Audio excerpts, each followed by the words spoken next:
ان لوگوں کو اپنے سے بھی آگے کئیوں کو وہاں پہنچا دیا جہاں میں ملتا ہوں خدا کے ساتھ. تو یہ درست نہیں ہے جو آپ کہہ رہی ہیں. یہ ہے جو بھی اپنے دل کو دریچے کو کھول کر پہلی محبت خدا کے لیے رکھ دے گا اور اس محبت کو پھر یوں پکڑ لے گا کہ پھر کوئی محبت اس کے درمیان نہ آئے. یہی کام میں نے کیا ہے یورپ کے اندر اور نبی بھی بناتا جا رہا ہوں. ایک زمانے میں اتنے نبی نہیں آئے ہوں گے جتنے میرے وقت میں نبی آ کے اکٹھے ہو گئے ہیں اور دیدار خدائی دیدار الہی. جی محترم، میرا خیال ہے آپ کی بات کمپلیٹ ہو گئی. گو کے اینڈ پہ لگا کہ شاید آپ کو کوئی کال آ گئی تو آپ کا میسج کٹ گیا. بہرحال میں اگلا سوال کرتی ہوں کہ جب انسان خدا کی طرف آتا ہے تو وہ بہت کچھ قربان کرتا ہے. کسی کو اقتدار قربان کرنا پڑتا ہے، کوئی شہرت کی قربانی دیتا ہے، کوئی دولت کی، گھر بار کی، محبت کی. لیکن پھر ہوتا یہ ہے اس کے نتیجے میں کہ انسان میں یہ تکبر آ جاتا ہے کہ دیکھو دیکھو میری طرف، میں نے خدا کی راہ میں کیا کیا قربان کیا ہے. اس کے بارے میں سیانے کہتے ہیں مایا تجی تو کیا ہوا، مان تجا نہیں جائے. مایا تجی تو کیا ہوا، مان تجا نہیں جائے. مان ورگلے بڑے منی، مان سبھی کو کھائے. میں ترجمہ بھی پیش کر دیتی ہوں. یعنی دولت ترک کی تو کیا ہوا، غرور یا پندار تو ترک نہیں کر سکے. یعنی تکبر نے بڑے بڑے عالموں اور درویشوں کو ورگلا لیا. وہاں سے یعنی کہ نکلے بچ نکلے دولت کی محبت سے، اقتدار کی محبت سے، تو پھر اس بات کی محبت میں پھنس گئے کہ دیکھو ہم نے کیا کمال کیا. آپ اس بارے میں کیا کہتی ہیں؟ جو ان چیزوں کی قربانیاں دیتا ہے وہ قربانیاں کچھ بھی نہیں دیتا بلکہ ان اندھیروں کو اپنے آپ سے دور کر دیتا ہے.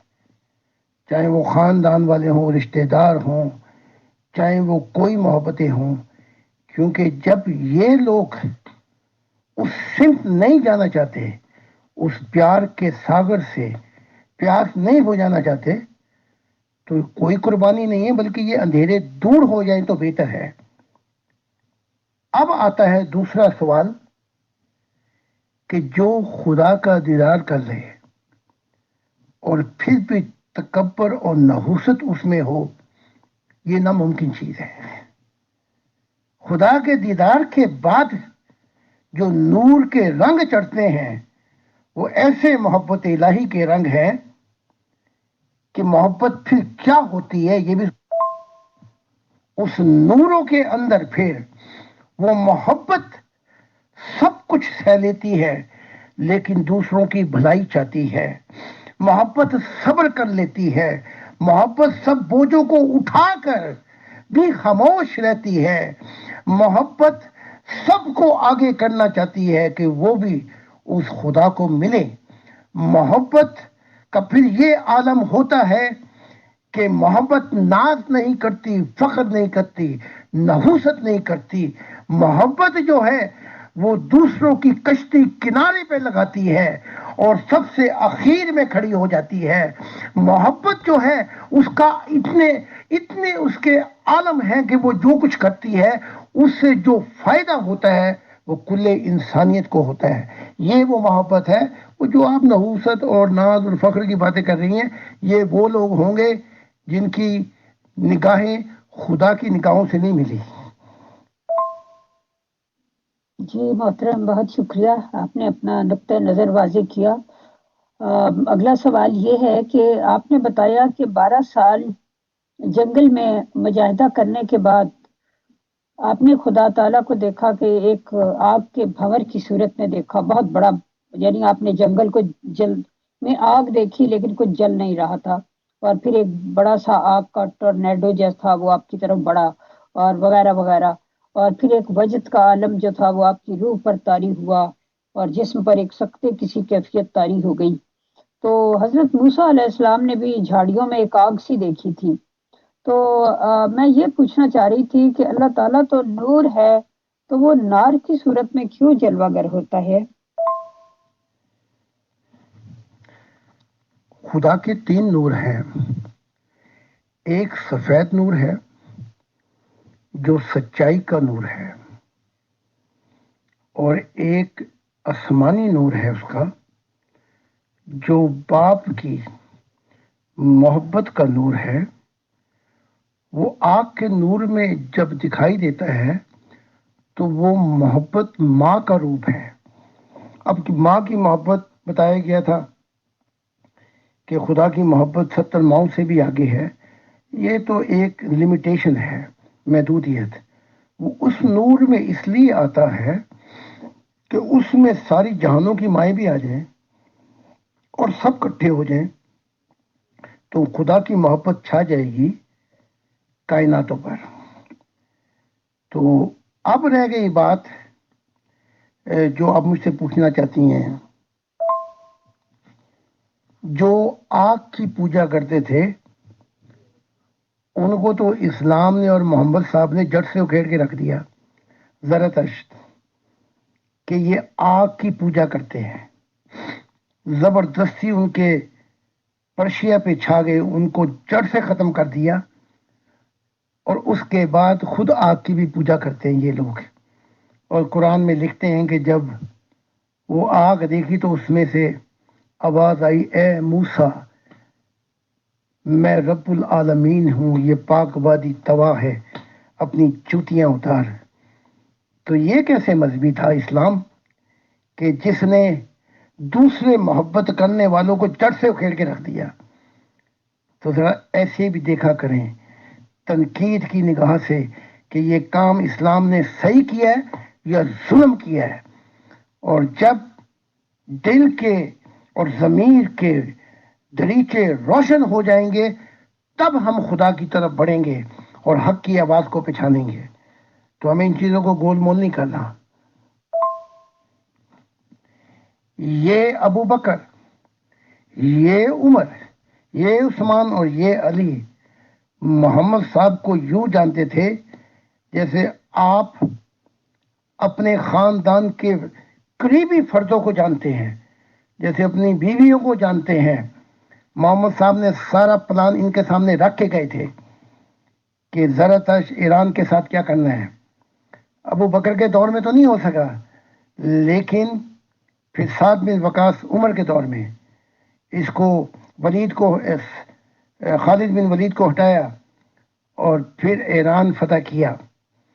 اور پھر جو حال کیا ان آگ کے پجاریوں کا سب سے بڑا ظلم ہے. زرتشت کہتے ہیں میرے سامنے محمد کا نام نہیں لینا، اور میں جو میرے پہ بیتی ہے. اور پھر بڑی عجیب بات ہے کہ قرآن کی جتنی تعلیمات ہیں وہ اگر لو تو اس میں سے 90% زرتشت کی تعلیمات ہیں. ان کی تعلیمات بھی لے لیں، ان کو ملیا میٹ بھی کر دیا. تو آج میں اس آواز کو بھی بتا دینا چاہتا ہوں کہ اسلام ہے. جی محترم، دیکھیں میں تو ہمیشہ اپنی مثال ایک ادنا طالب علم کی سمجھتی ہوں، اور جہاں سے بھی کچھ علم مل سکے، کوئی نئی بات پتہ چل سکے، وہاں ہمیشہ ادب کے ساتھ دو زانو ہو کر بیٹھ جاتی ہوں. تو اب یہ آپ نے ایک نئی بات بتائی، کیونکہ محمد رسول اللہ صلی اللہ علیہ وسلم پر یہ خدا تعالیٰ کی وحدانیت کی پوجا کروانا اور اللہ تعالیٰ کی طرف لوگوں کو راغب کرنا فرض تھا. تو آگ تو چونکہ خود خدا تعالیٰ کی بنائی ہوئی ایک مخلوق ہے، جس طرح پانی ہے، بادل ہیں، آگ ہے، ہوائیں ہیں. تو ذرا پلیز اس ٹاپک کو ذرا کھول کر بتائیے، میری سمجھ میں نہیں آیا، سوری. زرتشت کی تعلیمات میں ایک خدا کا تصور بھی پایا جاتا ہے، جنت اور جہنم کا کانسیپٹ بھی ہے، قیامت کا بھی کانسیپٹ ہے، برائی ابلیس کا بھی کانسیپٹ ہے. اور مجھے بتایا گیا ہے فرشتوں کی دنیا میں کہ بہت سی تعلیمات محمد صاحب نے زرتشت کی تعلیمات سے لی ہیں. ٹھیک ہے، اور بہت سی تورات اور انجیل سے. لیکن اس کے باوجود جب وہ آگ کا کانسیپٹ، جب وہ ایک خدا کو مانتے تھے، خدا کا نام بھی مانتے تھے، انہوں نے بھی آگ کا نور دیکھا تھا. موسیٰ نے بھی آگ کا نور دیکھا تھا اور ان کا بھی نام تھا زرتش، اس وقت ذہن میں نہیں آ رہا، بعد میں بتا دوں گا آپ کو. تو پھر کیا حق پہنچتا ہے کہ اس آگ کے محبت کرنے والوں کو، اور ان کا خدا کا بھی ایک نام ہے، ان کو تو جڑ سے اکھاڑ دینا اور پھر موسیٰ کی تعریف کر دینا کہ اس نے آگ دیکھی تھی. میں آپ کو یہ نئی چیزیں بتا رہا ہوں. یہ اسلام کا نیا رخ ہے کہ جو کنسپٹ قرآن بتاتا ہے وہ کنسپٹ زرتشت کی تعلیمات کے اندر ہے، اور وہ کلیئر خدا کا کنسپٹ پیش کرتا ہے.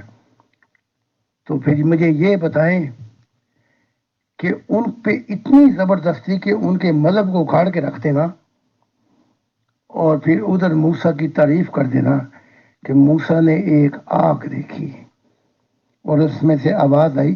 تو پھر یہ مسلمان بھی تو آگ کے پجاری ہیں. ان سے بھی سوال کیا جائے کہ آگ کے پجاریوں، تم اس آگ کو اللہ کہتے ہو، پاک وادی توا ہے، میں رب العالمین ہوں، تم اس کو رب العالمین کہتے ہو.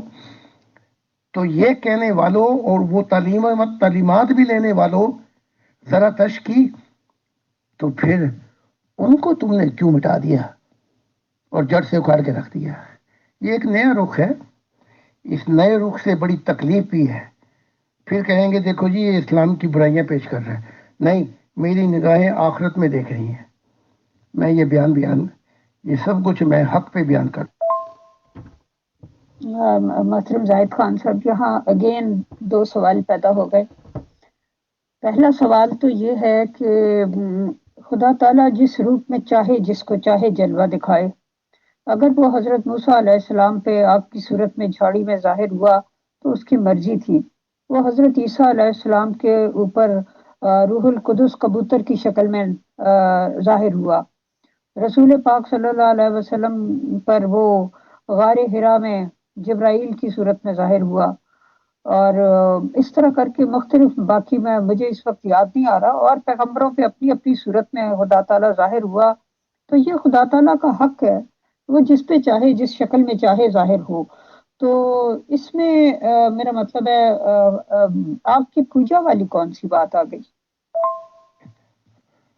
اہورا مستا یہ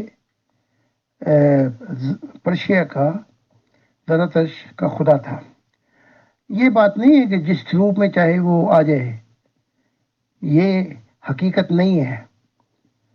پڑھ لیں تورات کو کھول کر کہ وہ آگ کے اندر اس کا روپ تھا، وہ کھڑا ہوا تھا. یہ اس کا اصل روپ ہے. اگر وہ ماں کے روپ میں آ جائے یا کسی روپ میں آ جائے تو پھر قابلیت نے جو محبت الہی ہے اپنی منزل نہیں پائی. ایسے مقامات کے اوپر وہ آ جائے اور روپ کچھ اس کے اور ہوئے، ٹھیک ہے، لیکن جب معرفت الہی اور محبت الہی کامل ہو جاتی ہے تو پھر وہ اپنے اصل روپ میں جلوہ دکھائی دیتا ہے. اور یہ روپ وہی ہے جو اہورا مزدا کا روپ ہے، جسے آپ کو اللہ کہتے ہیں. اور وہی نور ہے آگ کا جس کے اندر جب موسیٰ پہاڑ پہ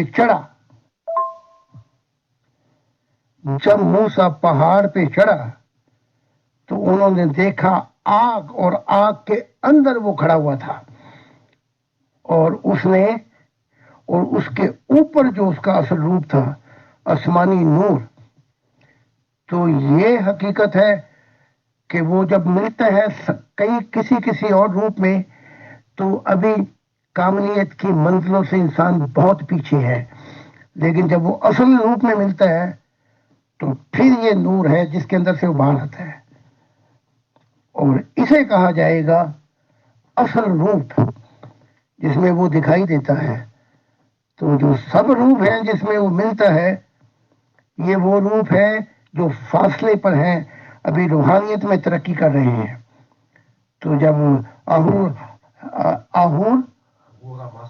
اہورا مستا جب وہ ملا زرتشت کو تو اپنے اصل روپ کے اندر ملا ہے.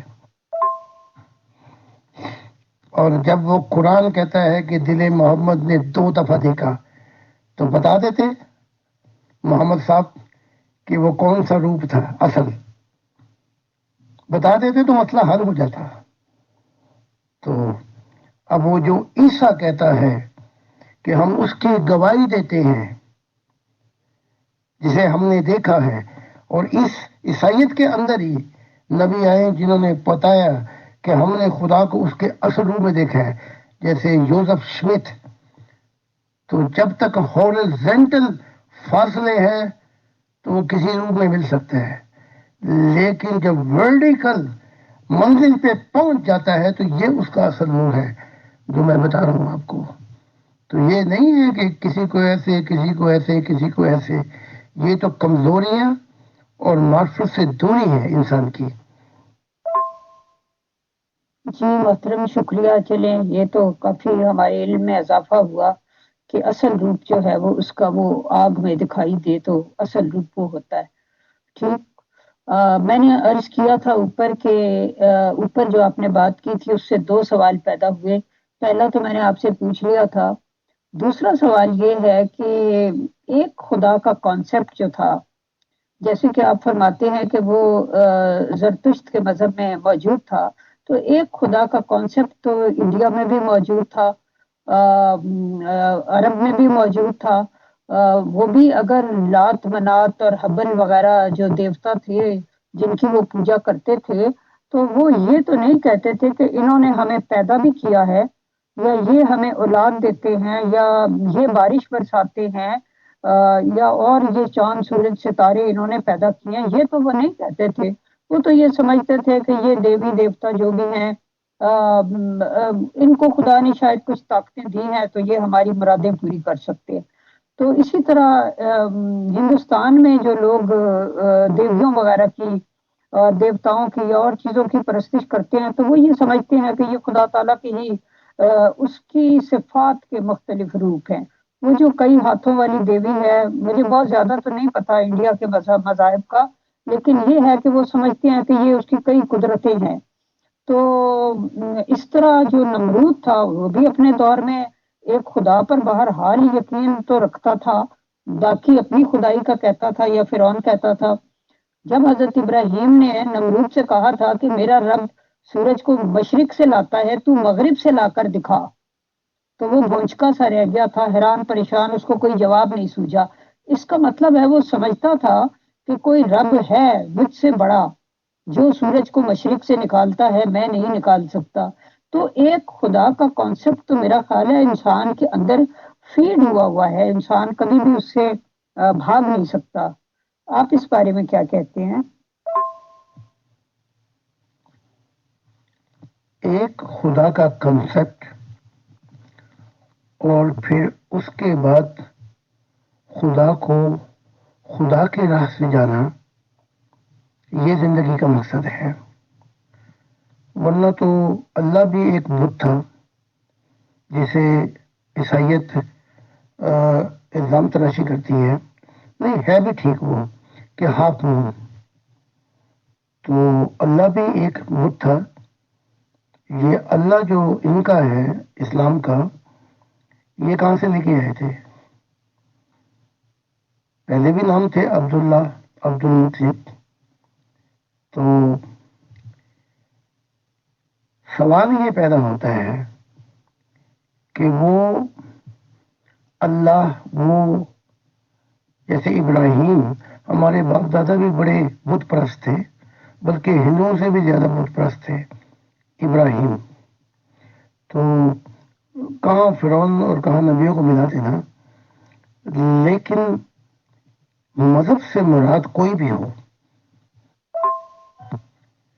وہ یہ لی جائے گی مذہب سے مراد ڈیفینیشن کہ وہ زندہ خدا سے ملا دے.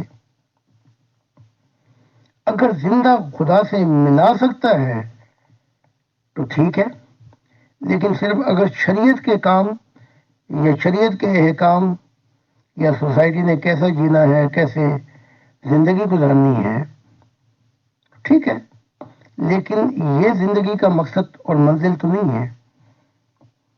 تو آپ دیکھ لیں اسی پکچر میں کہ عیسائیت نے کتنوں کو خدا سے ملایا ہے، اور دوسرے مذہب والوں میں بھی اور اسلام میں بھی.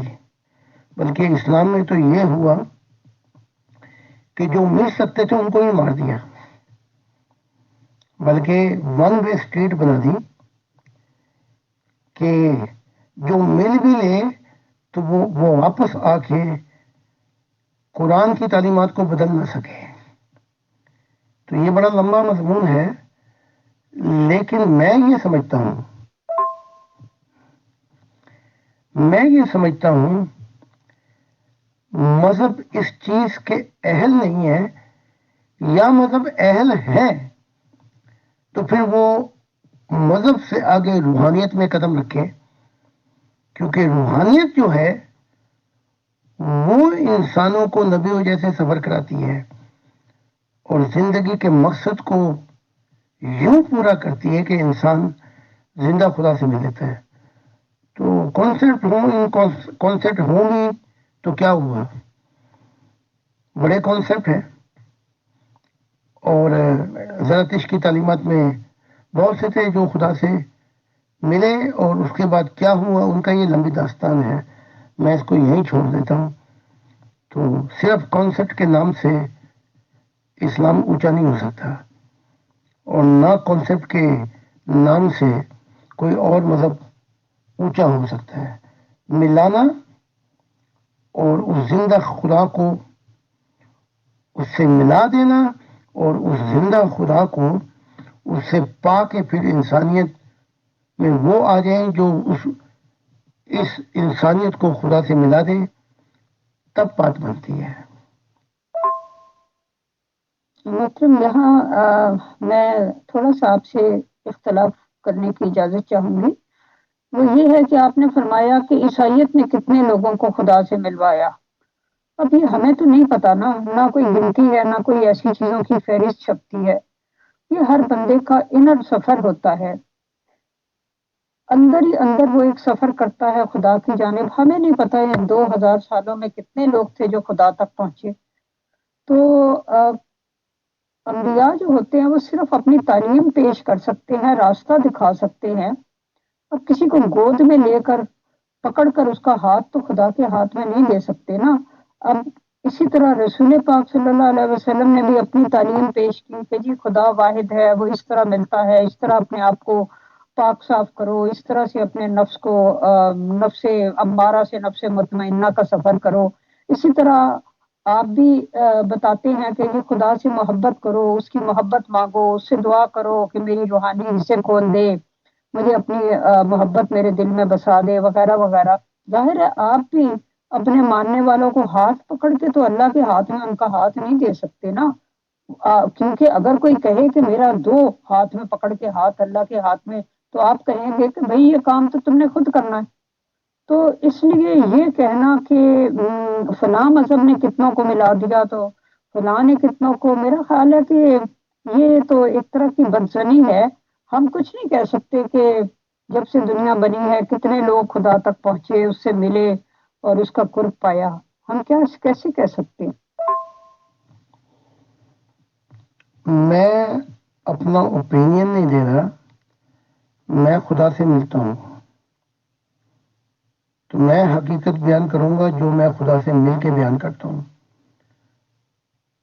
محمد صاحب آنے دیتے، اسے نبی بنا دیتے. بنا کیا دیتے؟ وہ نبی تھا. اس نے محمد صاحب کو کہا، علی نے، کہ میں نے خدا کو دیکھا ہے. تو اسلام کی رت بدل گئی تھی. اس کے اندر لاکھوں صوفی، ان کے لیے راستہ کشادہ ہو گیا تھا.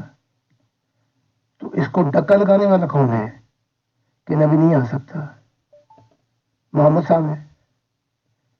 اور جو آ جائے پورے اسلامی ملکوں کے اندر ایک جگہ بھی یہ کہہ کر بتا دے کوئی کہ میں نے خدا کو دیکھا، خدا کو ملا، اس کے بعد وہ زندہ رہ جائے. یہی حال اپنا عیسیٰ نے کیا. ڈکا لگانے والے تو یہ خود ہیں. اور اگر آسمانی باتیں بتا دیتے خدا کی جو خدا نے کہی تھی، اس عیسائیت میں ان گنت لوگ خدا سے ملے تھے. تو یہ کہنا کہ ایک ایسا راہ بتا دینی جس سے وہ ملے اور وہ باتیں بتا دے رہی خدا کہہ رہا ہے، اب جیسے خدا نے مجھ سے کہا کہ جو کچھ تو نے سنا ہے، دیکھا ہے، تجربہ کیا ہے، بتا، یہیں سے انسانیت مجھ سے ملے گی. تو یہاں تو نہ ہلڑی لگ رہی نہ پھٹکری. تو 1000 لوگ جو ہیں وہ مل چکے ہیں خدا سے، اور پھر 15 نبی بھی ہیں اس خدا کی ایک خاندان کے، ایک دنیا کا خاندان، ون فیملی ورلڈ. تو وہ چیزیں نہیں بتانی جس سے براہ راست دوسرے بھی ملے خدا سے. تو اور آپ کی انفارمیشن کے لیے، وہ جو کرمنل ایکٹ پروفٹ محمد ہے، اس میں علی کی سیکرٹ ٹیسٹامنٹ ہے، ٹیسٹمنی، وہ پڑھ لیں. جب جب بھی خدا کی راہ اور معرفت الہی آسمانی باتیں نہیں بتائی جائیں گی، صرف اور صرف ڈکا لگے گا. میں بتا رہا ہوں، اب خدا کی دنیا آ جائے گی. آپ 2000 سال کی کرسچن کی تاریخ لے لیں، یہودیت کی لے لیں، اسلام کی لے لیں. کسی نبی کے زمانے میں، زندہ زمانے میں 15 نبی نہیں کھڑے ہوئے. اور اب تو خدا مجھے یہ کہہ رہا ہے کہ تیرے جانے سے پہلے کتنے 1000 نبی آ جائیں گے جو مجھے اصل دیدار میں دیکھیں گے. اور اس کے بعد خدا کہہ رہا ہے، ان قوموں کو جب تیری تعلیمات پھیل جائیں گی تو میں اپنے آپ کو دکھاؤں گا آ کر. تو وہ باتیں بتا دی جو کچھ خدا نے کہا. تو انسانیت ساری کی ساری مل سکتی ہے خدا سے، کہ یہ زمین کثرت سے انبیاء سے بھر جائے گی. یہ کون کہہ رہا ہے؟ یہ میں کہہ رہا ہوں. کبھی آپ نے سنا تھا پہلے؟ زمین خدا کے نور سے روشن ہو جائے گی، آسمان جو ہے خدا کی منشا پوری ہو جائے گی، نئی زمین، نئے انسان ہو گئے اہل دل. یہ خدا کہہ رہے ہیں. یہ ہوا یوں کہ جب میں نے بتا دیا سب کچھ. جی محترم، بہت بہت شکریہ.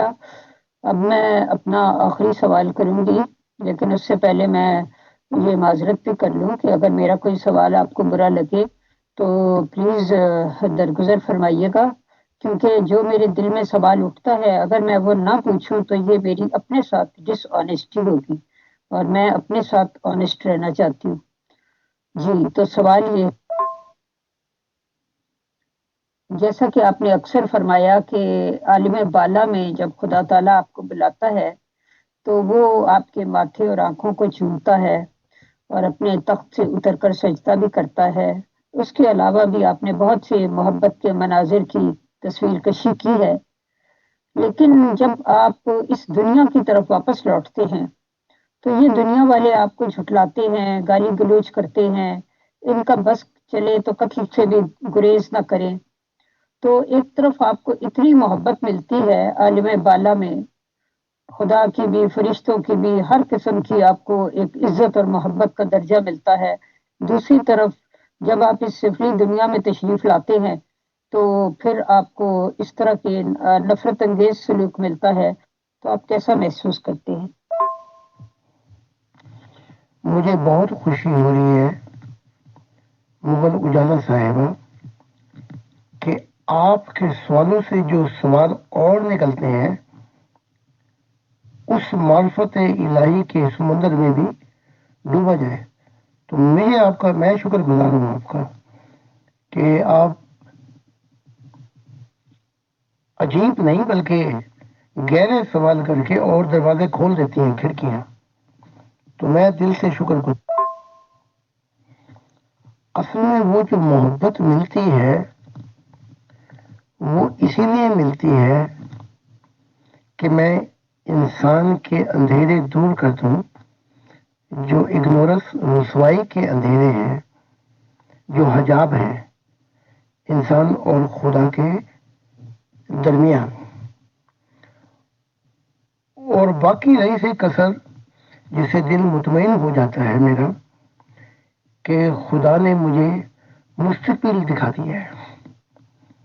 تو جب وہ مستقبل مجھے دکھایا بار بار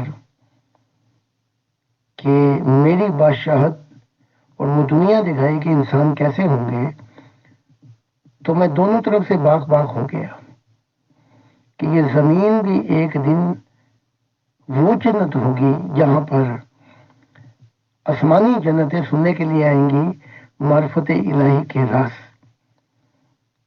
اب رہ گئے یہ لوگ جو میری مار پٹائی اور قتل اور بڑا کچھ کرتے ہیں، ان کے متعلق عرض یہ کہ ان سے جو سب سے بڑا بدلہ لے رہا ہے خدا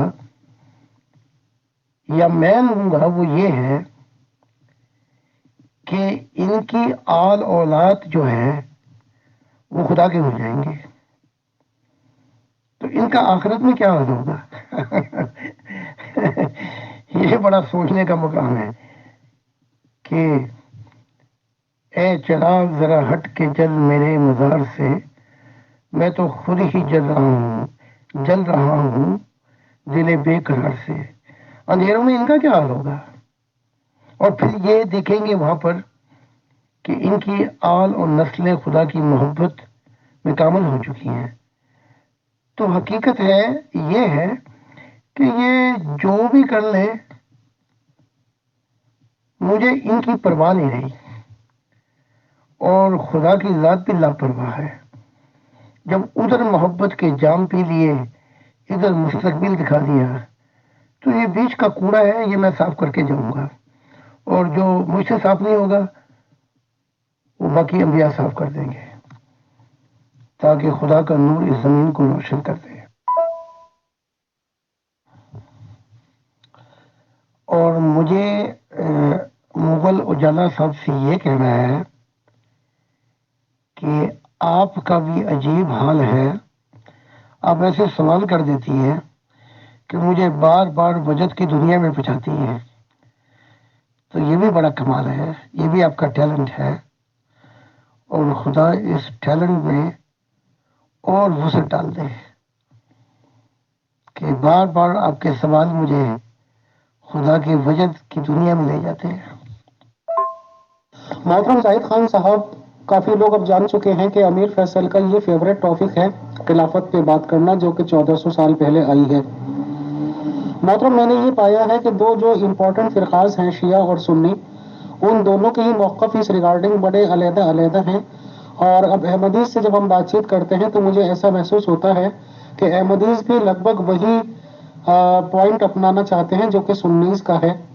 تو ایک دو سوال میرے آپ سے میں گائیڈنس لینا چاہتا ہوں اس ریگارڈنگ سر، کہ قرآن شریف میں اس طرح کی آیتیں آئی ہیں کہ کچھ صحابہ لوگ، ان کی سنگت میں بیٹھنے والے لوگ رسول اسلام صاحب کے اونچی آواز میں اور شور شرابہ کرتے تھے، تو قرآن شریف کی آیت نازل ہوئی کہ محمد صلی اللہ علیہ وسلم کے سامنے اونچی آواز پہ بات مت کرو، اور صحیح حدیثوں میں لکھا ہوا ہے کہ یہ دونوں باتیں ریگارڈنگ فرسٹ اینڈ سیکنڈ خلیفہ صاحب تھی، مینس حضرت ابو بکر علیہ السلام اور حضرت عمر علیہ السلام کے ریگارڈنگ۔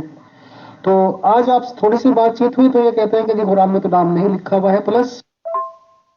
تو محترم زاہد خان صاحب، پھر میں نے ایک بات یہ بھی کہی، قرآن شریف میں ان دونوں کے نام مطلب حدیث یہ ثابت کرتی ہیں کہ وہ دونوں تھے، اور قرآن شریف میں یہ ذکر تو موجود ہے کہ رسول اسلام صاحب نے دو بیویوں کے کہنے پر، یا دونوں بیویوں نے کچھ میٹنگ ارینج کی تھی، ان کو کچھ کھانے کو دیا تھا، اور رسول اسلام صاحب نے پتہ نہیں کچھ تانا وانا دیا تھا بیویوں نے ان کو، تو انہوں نے یہ کہہ دیا تھا کہ میں اپنے اوپر یہ چیز حرام کرتا ہوں، اور ڈیٹیل سے پتہ کرنے پر یہ پتہ چلتا ہے کہ وہ شہد کے ریگارڈنگ تھا۔ تو اللہ تعالیٰ کی طرف سے ڈانٹ ملی تھی کہ جی آپ حلال چیزوں کو حرام کیسے مان سکتے ہو۔ تو میں نے یہ دونوں پوائنٹس رکھے، تو بس انہوں نے اتنا کہا کہ جی قرآن میں تو نام نہیں ہے، یہ ہے وہ ہے، دس اینڈ دیٹ، اور اسی طرح سنی لوگ ہیلے بہانے بناتے ہیں۔ تو محترم اس پہ ذرا سا اپنا موقف واضح کر دیں پلیز، دونوں، کہ وہ اللہ تعالیٰ کے سامنے اونچی آواز میں نہیں بولنا، حدیثوں میں جو لکھا ہے میں نے آپ کو بتا دیا، آپ اپنا موقف پیش کر دیں۔ 1400 سال نہیں 1500 سال، اور یہ ٹھیک ہے، قرآن میں ابو بکر اور عباس عثمان اور ان کا نہیں لکھا، حدیثوں میں ہے۔ تو باقی وہ جو شہد کی بات کر رہے ہیں وہ واقعہ عائشہ بیوی اور حفصہ بیوی کا تھا یا سلمہ.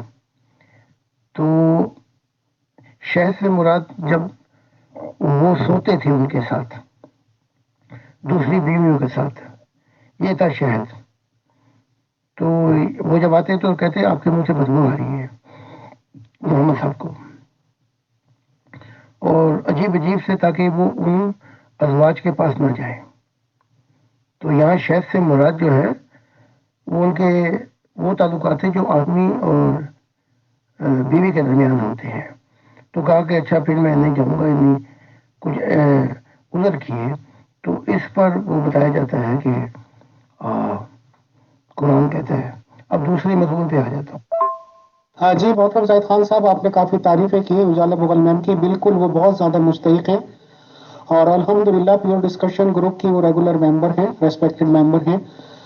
پلس وہ ٹیم مینیجر یا مینیجر اس کام کی ہیں کہ آپ کے ریگارڈنگ جو بھی پروگرام مرتب کرنے ہوتے ہیں یا آپ کے فالوورز کے ریگارڈنگ، وہ سب انہی کی دیکھ ریکھ میں ہوتے ہیں، اور ہم تو ان کی گائیڈنس میں اس وقت کام کرتے ہیں سر. تو واقعی میں ہی بہت زیادہ صلاحیتوں سے نوازا ہے اجالا مغل میم کو خدا نے. شکریہ، جزاک. اونچی آواز کیا، وہ تو تھی، منع کیا گیا. بہت سے سوال بھی نہیں کر سکتے تھے محمد صاحب سے، اور اگر سوال کرتے تھے پہلے تو جواب نہیں ہوتا تھا، تو کئی دن کہتے تھے کہ ابھی وہی نہیں آئی، تو وقت لے کے سوچ بچار کر کے پھر جواب دوں گا. تو اسلام نے تو بہت سے سوالوں کو بھی محمد صاحب کے دور میں ہی کہ ان سوالوں کی اجازت نہیں ہے، خدا کا کلام اتر رہا ہے، جو اتر رہا ہے اس کو مانو، لیکن یہ خدا کی ذات نہیں ہے. فرشتے ہوں گے جو بہت سی چیزوں میں محمد صاحب کے ساتھ کمپرومائز کیا. تو اسلام میں تو اب بھی اجازت نہیں ہے ہر سوال پوچھنے کی. تو یہ بیچ میں کوئی ٹیلی فون کر رہے ہیں گڑبڑ اور بات کٹ جاتی ہے. محترم زاہد خان صاحب، آپ سے ریکویسٹ ہے کہ پلیز وہ نمبر آپ مجھے پرووائڈ کر دیجیے اور گروپ پہ بھیج دیجیے جن فون نمبر سے آپ کو ایسا کیا جا رہا ہے سر، پلیز. ٹھیک ہے، اگر ایک دفعہ پھر ڈسٹرب کرے گا تو پھر ایک دفعہ معافی دیں، گزر کریں. لیکن ان کو خود بھی ارشاد ہونا چاہیے کہ مورل اور انسان یہ ہے کہ تہذیب سے سوالوں کے جواب سنیں. اگر نہیں مانتا نہ مانے، ہم کسی کو زبردستی بنوانے تھوڑی آئے ہیں. لیکن جو معرفت کی محفل ہے روحانیت کی، اس میں خلل اندازی کرنا یہ صحیح بات